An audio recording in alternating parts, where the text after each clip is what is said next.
Kesehatan masyarakat dari Fakultas Kesehatan. Ada yang tahu kampus kita di mana? Di DKB. Ya, itu kampus satu. Kampus ini ya di Proklamasi itu Fakultas Kesehatan. Ini ada yang tertarik mungkin join tertarik orang kaya. Join di Kesmas, ada yang tertarik nggak? Cinta. Atau ada yang tahu Kesmas itu apa? Sebelumnya ada yang tahu? Gak ada.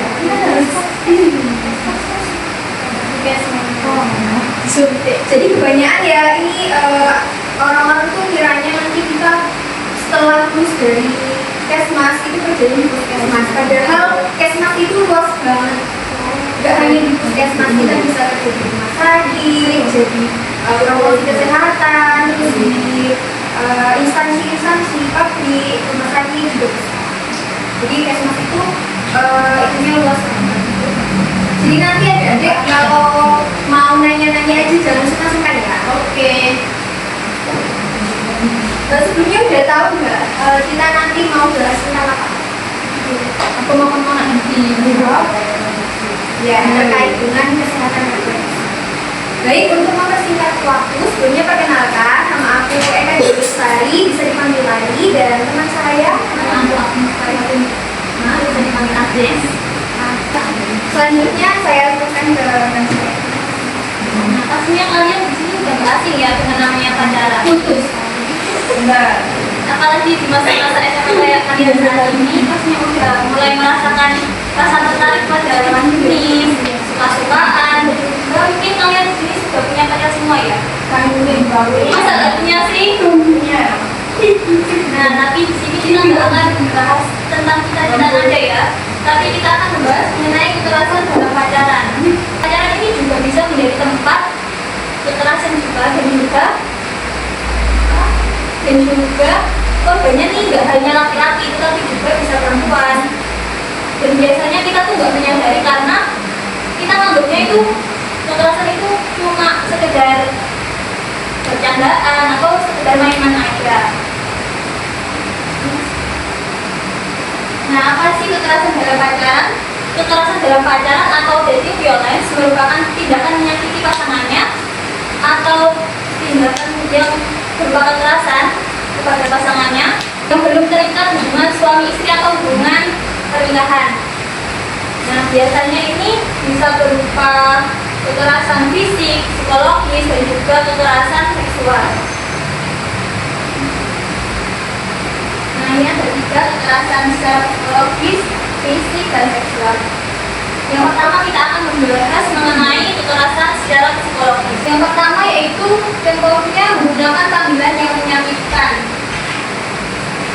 Bisa berupa sebutan atau panggilan dari pasangan kalian yang sifatnya itu menghina, merendahkan, dan juga menyakiti harga diri kalian. Contohnya nih, jelek, terus nggak menarik, bahkan juga membandingkan diri kita dengan orang lain. Siapa yang pernah dengan sama pacarnya? Tidak ada. Terus yang kedua yaitu mengintimidasi dengan raut wajah. Nah, ini bentuknya ketika pasangan kalian menampilkan raut wajah yang seperti muram, terus cemberut, tapi nggak jelasin gitu kenapa dia merasa kecewa. Dan kalian kan pastinya jadi bingung, terus menerka-nerka apa sih yang membuat pacar kalian ini merasa kecewa. Terus yang selanjutnya ini memonopoli waktu. Nah, ini bentuk kontrol dari pasangan kalian yang ingin memonopoli waktu kalian, entah itu waktu atau aktivitas, yang membuat si korban ini kehilangan kebebasan untuk bersosialisasi, terus juga melakukan hobi-hobi yang diinginkan, terus juga kalau mau keluar sama temennya itu gak dibolehin, pokoknya harus 24 jam itu sama dia terus. Nah, ini bisa masuk dalam kekerasan dalam pacaran. Terus yang keempat itu menciptakan ketidaknyamanan dengan balik kasih sayang. Nah, ini bentuknya seperti pacar kalian ini peraturan atau mengontrol kalian yang membuat kalian tertekan, terus tersiksa, terus merasa kayak dikekang gitu oleh peraturan-peraturan. Contohnya nih ya, kalian ini mau keluar gitu sama teman kalian, tapi nggak dibolehin sama pacar kalian dikarenakan alasan kasih sayang atau alasan cinta. Terus yang keempat, menyalahkan. Nah ini ketika kalian dijadikan kambing hitam atau menjadi sumber masalah dari hubungan kalian. Pokoknya si pelaku ini nggak mau mengakui kesalahannya. Intinya kalian terus yang disalahkan. Terus yang keenam yaitu mempermainkan perasaan. Nah ini bentuknya seperti kalimat-kalimat manipulatif yang membuat kalian tuh atau membuat si korban merasa takut ditinggalkan, terus merasa bersalah karena kata-kata yang diucapkan si pelaku. Contohnya nih, kayaknya lo gak ada yang mau sama kamu kecuali aku, apalagi kamu gak menarik, terus jelek ya. Itu masuk ke dalam kekerasan dalam pacaran. Terus yang ketujuh, ancaman.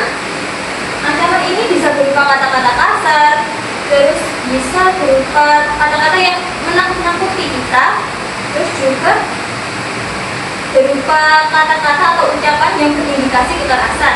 Contohnya nih, si pelaku ini mengancam kalau diputuskan dia akan bunuh diri atau menyakiti dirinya sendiri. Nah pastinya kan si korban ini merasa tertekan sama merasa bersalah gitu kalau mau memutuskan dia. Terus yang kedelapan, interogasi.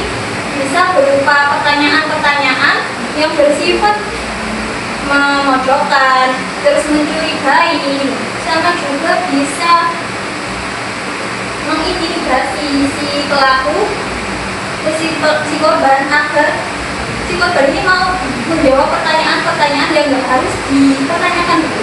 Contohnya nih berupa kalimat, kamu dari mana aja sih, dari tadi kok nggak jawab chatku, udah 15 menit loh kamu nggak jawab chatku, kamu selingkuh ya sama laki-laki lain. Nah itu kan curiga ya, padahal kita nggak ngapa-ngapain gitu. Terus yang kesembilan, mempermalukan di depan umum.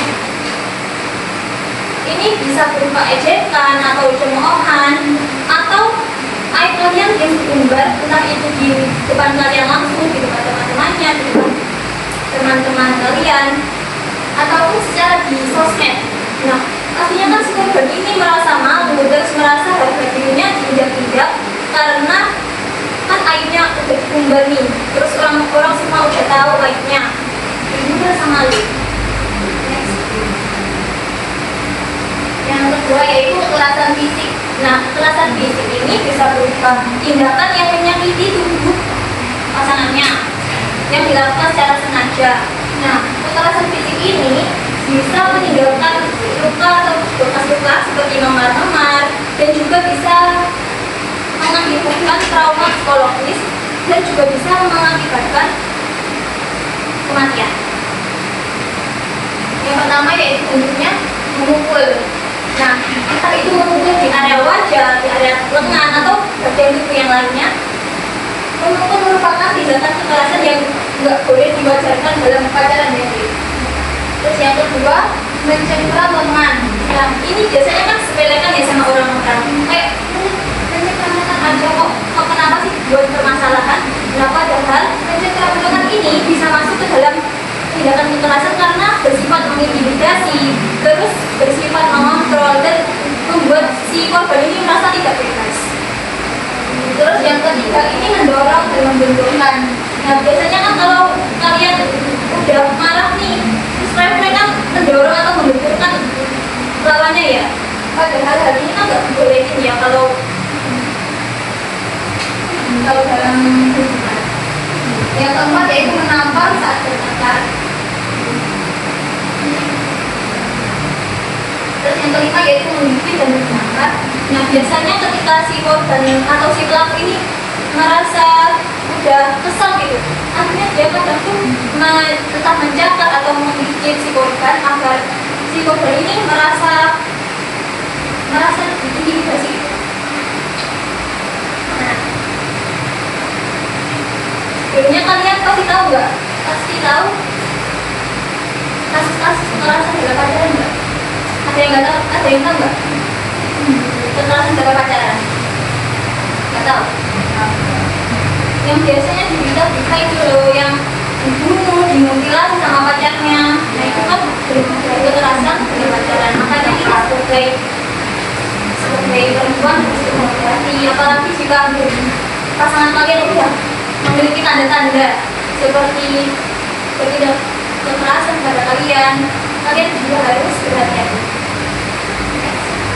Kekerasan seksual.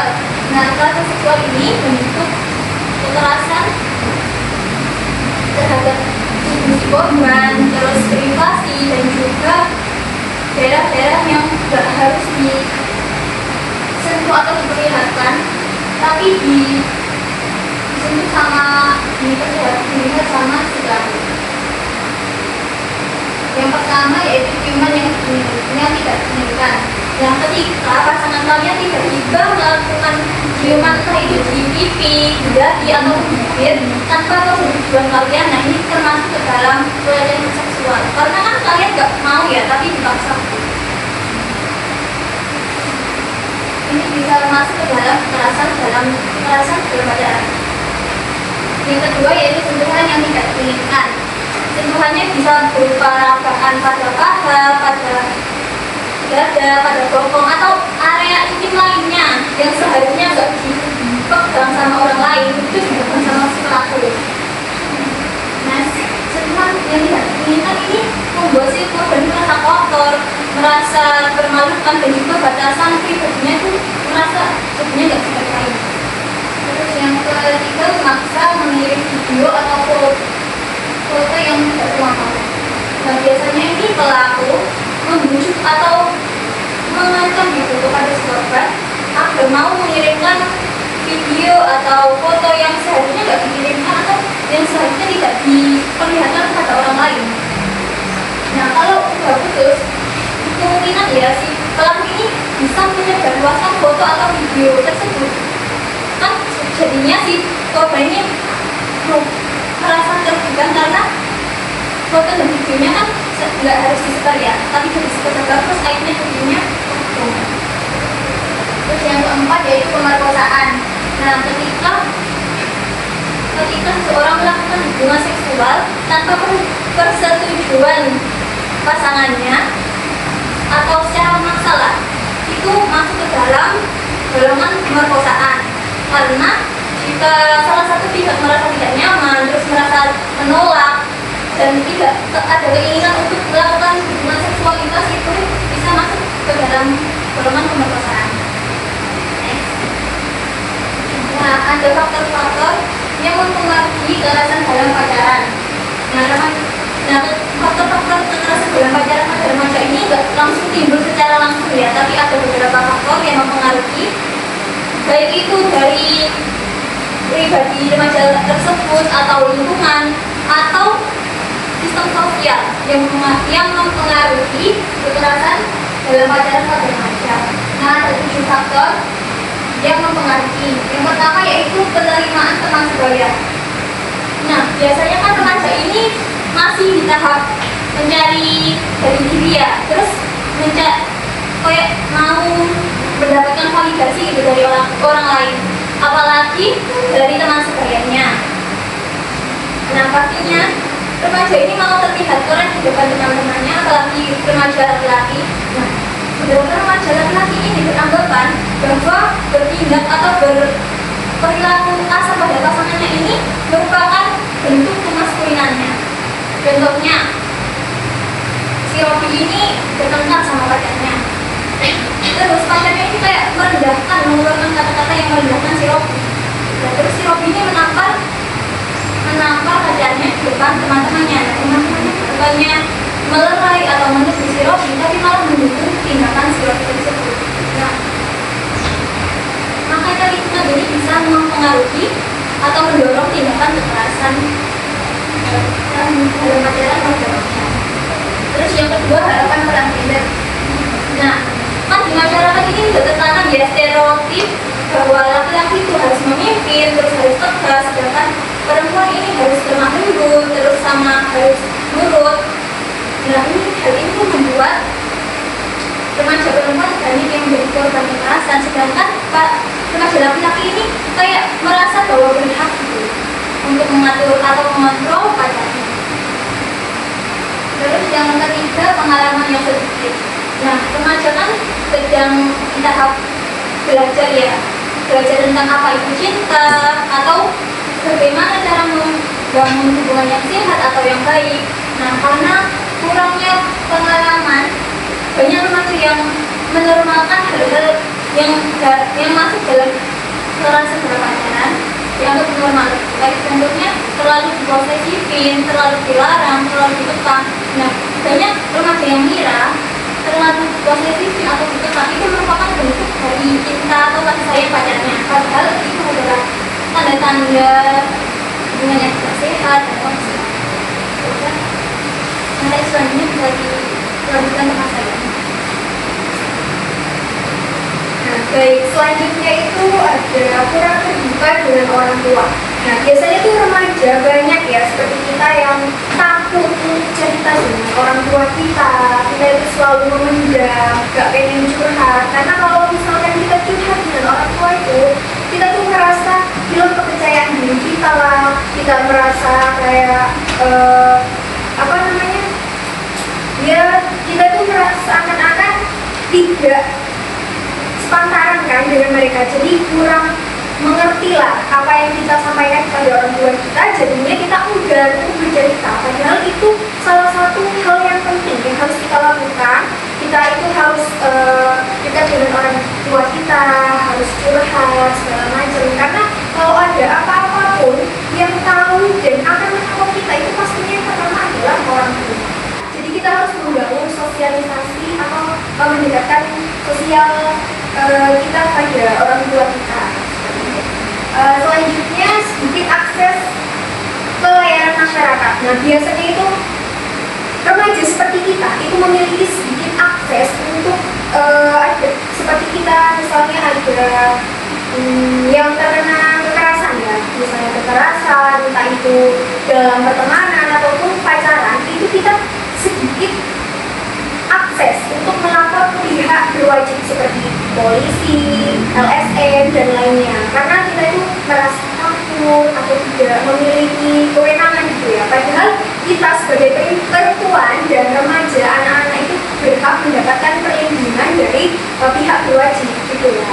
Itu kita karena kita takut melaporkan, takut nanti kasusnya kesebar, jadi kita takut. Padahal kita juga wajib melaporkan apa yang menjadi ketakutan kita gitu.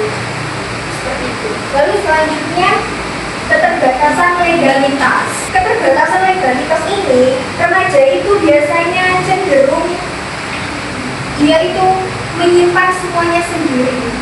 Jadi mereka itu enggan, intinya itu introvert. Jadi mereka tidak mau memulai dengan orang lain, tidak mau berkenalan terlebih dahulu. Misalnya membangun relasi ya, membangun relasi. Nah, mereka itu enggan karena mereka malu, takut. Padahal dalam legalitas ini kita itu bisa membangun jaring dengan ya misalnya teman kita, misalnya mereka kenal dengan si ini, jadi kita bisa minta tolong lah untuk pada saat kita misalnya terkena musibah dan lain-lain gitu ya. Selanjutnya penggunaan obat-obatan. Nah, ini tidak menjadi penyebab dalam kekerasan, namun penggunaan obat-obatan ini bisa mempengaruhi tingkah laku kita dalam kekerasan pada pacaran. Jadi kita ini mengkonsumsi obat-obatan, lalu kita itu kan obat-obatan itu biasanya kita minum, terus reaksinya itu bisa membuat pola pikir kita tuh jadi emosional, kita tuh jadi tinggi dan seperti itu. Nah, ini dampak kekerasan dalam pacaran. Yang pertama itu ada dampak fisiknya, seperti Dampak fisik ini seperti luka-luka yang pertama ya. Luka-luka seperti memar, terus patah tulang, terus habis itu lebam. Nah ini adalah dampak kekerasan yang fisik. Yang kedua itu masalah kesehatan jangka panjang. Nah biasanya itu cedera kepala itu kan jangka panjang ya.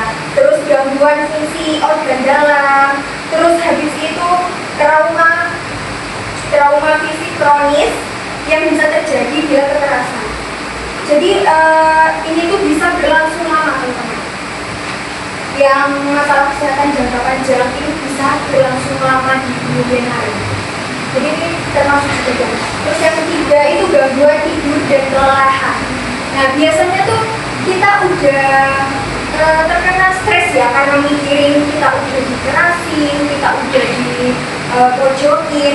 Terus ini bisa mengganggu waktu tidur kita juga. Terus kita juga sering kelelahan, terbawa pikiran yang akhirnya pola tidur kita itu tidak teratur. Nah ini juga bisa menjadi dampak. Terus yang ketiga itu resiko penyakit menular. Nah jika kalian dalam pacaran itu melakukan hubungan seksual, nah ini resiko penyakit menular ini bisa terjadi. Nah kan kita belum tentu ini ya seterusnya sama pasangan kita kan masih pacaran. Nah bisa jadi nanti kita berganti pasangan lagi. Nah itu bisa terjadi resiko penyakit menular. Selanjutnya dampak psikologis. Yang pertama itu rendah diri dan kehilangan kepercayaan diri. Nah remaja itu biasanya tuh kalau udah terkena kekerasan ataupun dibully itu pasti mereka itu langsung merendahkan diri sebenarnya, kayak tidak dianggap, kayak tidak pantas untuk dicintai. Padahal itu tuh termasuk dampak psikologis yang mereka terima saat mereka menerima kekerasan seperti itu. Terus yang kedua depresi dan kecemasan. Nah mereka itu karena terus memendam terus gak mau nih cerita sama teman, apalagi sama orang tua gak mau, terus akhirnya mereka bisa depresi dan cemas berlebihan karena terlalu memikirkan masalah yang dia hadapi sendiri. Lalu yang ketiga ini gangguan stres pasca trauma. Nah mereka itu biasanya tuh flashback ke kejadian yang sebelumnya. Jadi mereka itu ingat-ingat lagi situasi korban, ingat peristiwa itu. Jadi dia itu selalu terbayang-bayang. Kalau ingat kemarin korban dia langsung sakit hati. Kalau ingat kejadian itu dia langsung kayak ya dia udah pasrah gitu ya. Nah itu termasuk gangguan stres pasca trauma atau PTSD. Terus selanjutnya ketergantungan emosional. Nah ketergantungan emosional ini ya dia itu tidak mampu untuk bertahan hidup tanpa si pelaku. Dalam dampak psikologisnya itu ketergantungan emosional itu dia berpikir dia udah dikerasin, dia itu udah disakitin, tapi dia tetap menganggap kalau tidak dengan si pelaku dia tidak bisa hidup. Padahal itu salah besar ya. Dan akibatnya akan fatal karena salah memilih pasangan yang baik. Lanjut yang kelima, kesulitan membangun hubungan di masa depan. Nah, awalnya dia trauma, dia tidak mau nih memulai hubungan yang baru lagi. Jadinya dia enggan untuk memulai hubungan yang baru. Padahal tidak semua laki-laki itu sama ya. Cuma dari kitanya sendiri, kita bisa nggak memilih mana yang baik, mana yang buruk ya kita tidak bisa kalau tidak kenal dekat ya. Kita tidak bisa menilai orang lain begitu saja. Namun kita bisa memulai untuk berkenalan lagi, tapi lebih hati-hati dan kita harus mengetahui benar-benar sifat-sifat atau sikap-sikap yang seharusnya kita jauhin dan kita dekati. Nah ini pencegahan dalam pacaran. Yang pertama edukasi dan kesadaran diri. Nah seperti yang tadi saya bilang, kita itu harus mengedukasi dan sadar diri. Nah kita itu dalam diri kita tanamkan, oh ini yang baik, oh ini yang buruk, oh ini yang boleh dilakukan, ini yang tidak boleh dilakukan. Jadi edukasi juga penting ya, misalnya seperti penyuluhan ini itu penting sekali. Peran sekolah mengadakan penyuluhan itu penting untuk pertumbuhan masa remaja seperti itu. Terus yang kedua itu komunikasi sehat.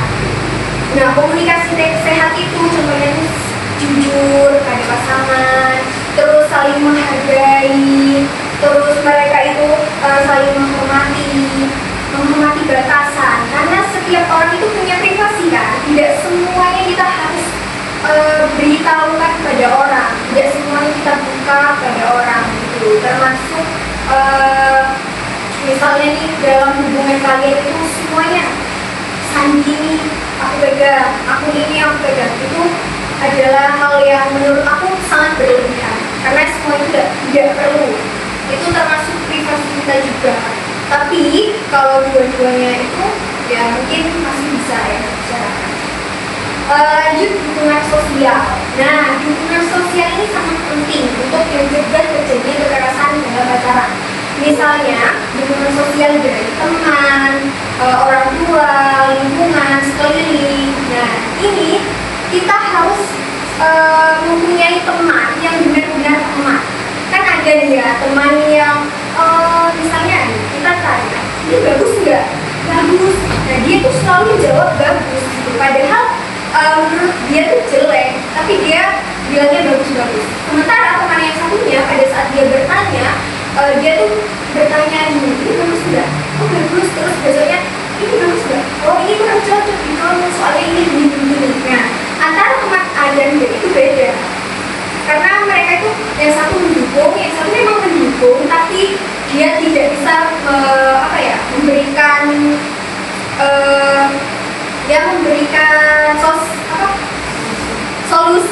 memberikan solusi pada kita mana yang baik dan yang buruk. Terus peran sekolah dan komunitas. Nah, ini seperti yang tadi aku bilang, di sekolah-sekolah atau komunitas itu wajib ya atau disarankan untuk melakukan edukasi kepada siswa-siswa. Yang terakhir bantuan profesional.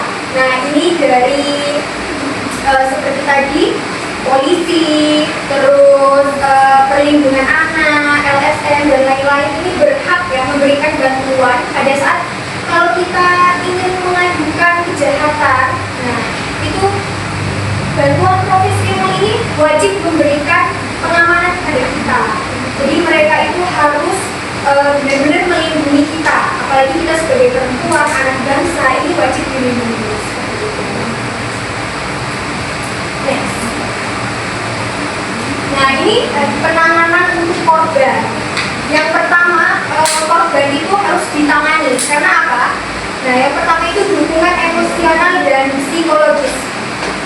Jadi, untuk mengatasi trauma, mereka itu harus didukung dari emosionalnya, dari psikologisnya. Jadi, mereka harus diyakinkan kalau benar-benar mereka itu bisa memperbaiki ini semua.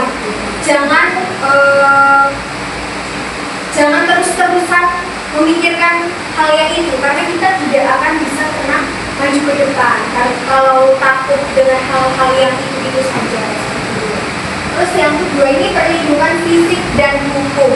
Jadi mereka itu harus mendapatkan perlindungan fisik dan hukum. Contohnya tadi itu ya mengajukan kepada pihak berwajib untuk mendapatkan perlindungan hukum. Mereka itu bisa menuntut si pelaku. Jadi seperti itu agar mereka itu bisa mendapat perlindungan. Nah, yang ketiga juga dukungan sosial. Ini keluarga dan teman juga berpartisipasi untuk membantu mereka dalam menyembuhkan lah ya istilahnya.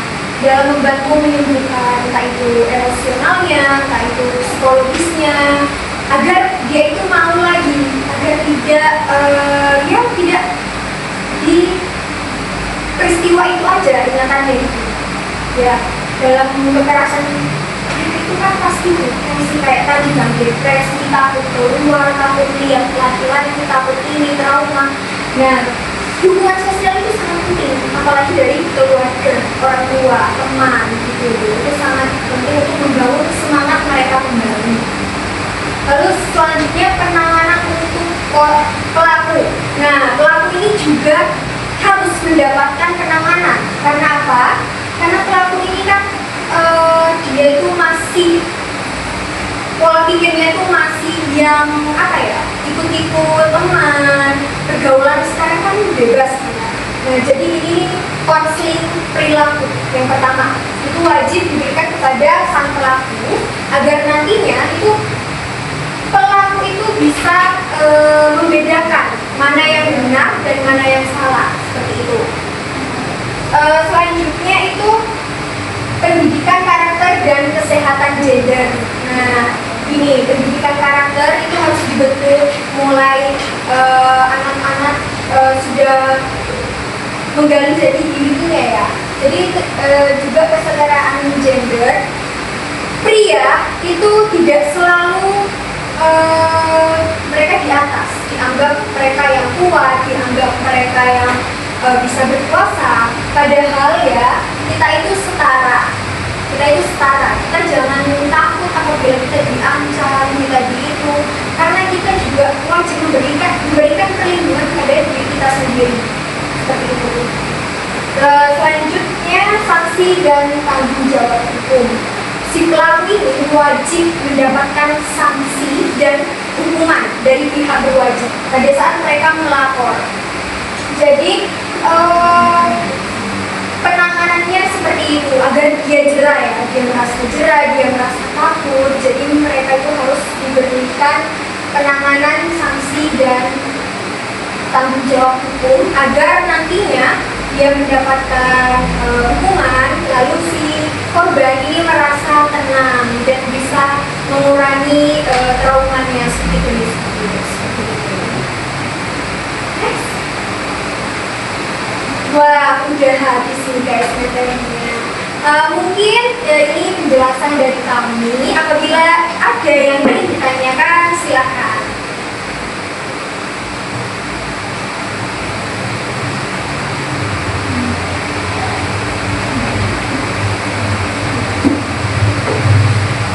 Mungkin ada yang bertanya dulu? Ya. Pertanyaannya, kenapa banyak orang yang sulit untuk keluar dari hubungan yang toksik? Hubungan yang toksik gitu ya. Ya. Baik, kami tampung dulu ya. Selanjutnya, ya. Kalau ada teman yang juga dari hubungan toksik, apa yang bisa dilakukan untuk boleh diulangi dan dijelaskan selama. Kalau ada teman yang terlibat dalam hubungan toksik, apa yang bisa kita lakukan untuk membantunya? Ya, baik sih sendiri. Tidak, jika kita mulai menyadari adanya tanda-tanda kekerasan dalam hubungan, cara maka apa yang paling tepat untuk kita ambil? Ya, baik, terima kasih. Ada lagi yang ingin bertanya? Tidak ada. Oke, bisa langsung dijawab. Jadi pertanyaan yang pertama apa? Kenapa banyak orang yang merasa sulit untuk keluar dari hubungan yang toksik? Ya, baik. Jadi kenapa mereka merasa sulit ya untuk keluar dari hubungan yang menyakitkan tersebut? Padahal mereka ini udah disakiti, mereka sendiri udah kesiksa. Kenapa mereka masih bertahan dalam hubungan ini? Ini banyak terjadi di kalangan remaja saat ini. Banyak terjadi seperti itu. Mereka udah disakiti, udah diselingkuhi bahkan ya, tapi mereka itu tetap bertahan. Nah itu kenapa? Karena mereka ini mempunyai emosional, terus mereka ini mempunyai rasa cinta yang begitu dalam, terus mereka itu mempunyai harapan yang tinggi pada pasangannya, sehingga mereka ini tuh masih berharap, masih mempunyai rasa cinta. Aku harus bertahan di hubungan ini, padahal itu tuh salah besar, teman-teman. Itu salah besar. Dan mereka itu juga sering takut ya dengan konsekuensinya. Bahkan mereka itu takut akan si pelaku ini balas dendam, lalu mereka minta mau berhenti gitu kan. Dia itu takut si pelaku ini balas dendam, takut si korban ini takutnya si pria itu yang menyakitinya itu takutnya nanti dia balas dendam nih, nanti aku diancam gitu-gitu. Nah jadinya itulah salah satu penyebab yang membuat mereka itu masih bertahan. Jadi makanya tadi dibahas juga kita harus terbuka dengan orang tua agar bisa orang tua nanti memberikan jalan keluar. Pertanyaannya itu gimana? Iya. Masih ada. Nah ini pertanyaannya tadi jika kita apa enggak bisa bilang kita dalam hubungan maksud apa yang kita kembali. Nah jika teman kita ya, jika teman kita ini terjebak dalam hubungan toksik, mereka tuh selalu curhat, selalu bercerita pada kita, ini hubungan aku ini gini, hubungan aku ini gini. Nah itu kita sebagai temannya itu harus mendengarkan mereka dulu, mendengarkan curhatan dari mereka, dengarkan kalau mereka cerita itu biar mereka itu ada teman curhatnya supaya mereka itu tidak merasa sendirian gitu ya. Dengarkan curhatan mereka, lalu memberikan dukungan emosional kepada mereka dengan misalnya ini kita menghibur mereka biar mereka itu tidak pikirannya itu tidak sempit gitu, tidak memikirkan hal-hal yang itu saja. Padahal di usia kita remaja ini kita harusnya itu menghindari hal-hal yang seperti itu, menghindari berpikir keras. Kita itu harus benar-benar menuntut ilmu. Jadi hal-hal yang seperti itu tuh harusnya kita hindari, tapi ini malah kita jadikan permasalahan dalam hidup. Nah, itu tidak baik ya teman-teman. Dan mereka harus sering-sering dibawa, misalnya nih kita hibur, terus diajak berdiskusi, diajak bercerita, seperti itu. Kita juga dapat membantu merencanakan langkah-langkah untuk mereka, dia keluar dari hubungan tersebut. Kita bisa membantu dia, misalnya nih temannya itu dulu pernah gitu, kita tanya yuk apa kok dia bisa keluar sih dari hubungan yang toksik itu gitu kan. Nah nanti kita juga dikasih tahu gini sama temennya, atau kita bisa cerita ke kakak-kakak kita bagaimana jalan keluarnya. Nah, itu salah satu bentuk kita membantu teman kita. Itu langkah-langkah kecil yang harus kita lakukan. Kalau ada yang hubungan itu gak sehat gitu ya, kita harus membantu mereka seperti itu. Jadi jangan begini teman-teman.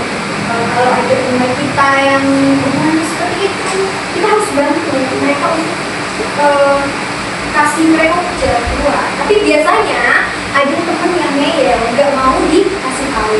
Seperti itu ada kan, pasti banyak. Nah tapi bagaimana cara kita sebagai teman itu harus memberikan dan ya membantu lah ya untuk mereka menjalani kehidupan yang lebih layak, tidak harus memikirkan soal cinta-cinta saja. Selanjutnya, pertanyaan terakhir. Pertanyaan selanjutnya ini, langkah apa yang kita ambil ya kalau kita udah menyadari hubungan kita itu ada tanda-tanda terlalu dalam pacaran. Nah kita tuh harus yang pertama harus menyadari bahwa hubungan yang kita jalani itu udah ada tanda-tanda kekerasan, entah itu di kaki, terus dipukuli ataupun diancam sama si pelaku. Nah terus kita bisa bercerita kepada orang yang kita percaya seperti teman, sahabat. Nah tentunya ini harus merespon cerita dari si korban agar si korban ini enggak merasa masalahnya itu ditanggung dia sendiri gitu. Terus yang ketiga itu bisa mencari tempat aman atau bercerita kepada orang tua atau bantuan dari kepolisian, ke perlindungan anak ataupun perlindungan perempuan agar kita bisa keluar dari hubungan yang tidak sehat itu. Dan juga kita harus mengenali ya tanda-tanda hubungan yang tidak sehat agar kita bisa terhindar dari kekerasan dalam pacaran ini. ada lagi yang ingin ditanyakan teman-teman? Sudah. Nah, sekarang kakak ini ingin bertanya, di sini ada nggak sih yang menjalani hubungan seperti itu? Semoga nggak ada ya, semoga nggak ada dan semoga nantinya nggak akan terjadi pada kalian semua. Kakak berharap nanti kalian bisa menjaga diri kalian sendiri, bisa membangun relasi-relasi, terus habis itu mendekatkan diri kepada pertama ya pasti orang tua, terus yang paling pertama nih Kak, pada Tuhan kita ya seperti itu. Jadi kita harus benar dekat agar kita itu bisa terhindar dari hal-hal yang buruk. Jadi kita tuh bawaannya positif. Kita harus melakukan kegiatan-kegiatan yang bisa membawa dampak baik untuk kehidupan kita selanjutnya. Baik, tadi siapa yang nanya dapat hadiah sedikit nih? Dari kita. Ya.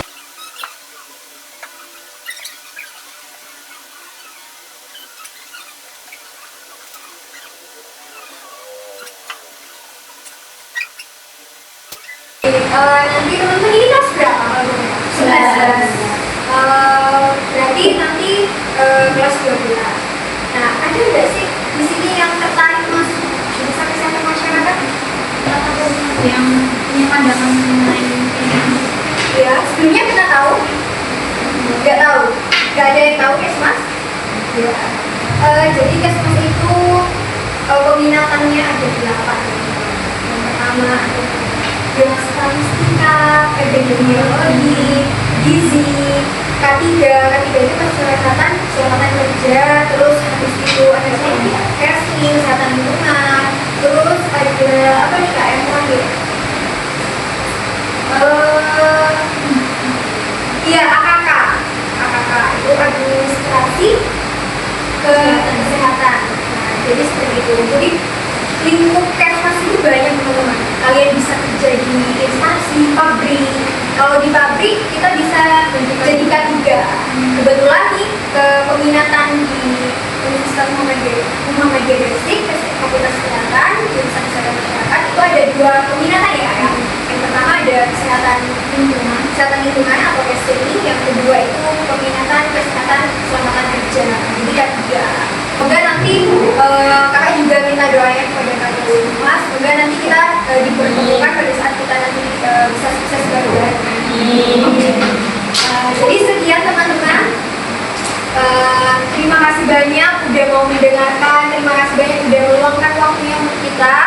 Kita mengucapkan terima kasih sekali lagi sudah mendengarkan dengan baik, sudah mau diajak diskusi bareng. Dan semoga kedepannya kalian bisa menjadi perempuan yang terlindungi dari kekerasan dalam pacaran. Dan semoga kalian semua menjadi orang-orang yang sukses. Baik, kami tutup presentasi kita kali ini ya, pertemuan kita kali ini. Kurang lebihnya kakak-kakak mohon maaf. Wassalamualaikum warahmatullahi wabarakatuh. Waalaikumsalam warahmatullahi wabarakatuh.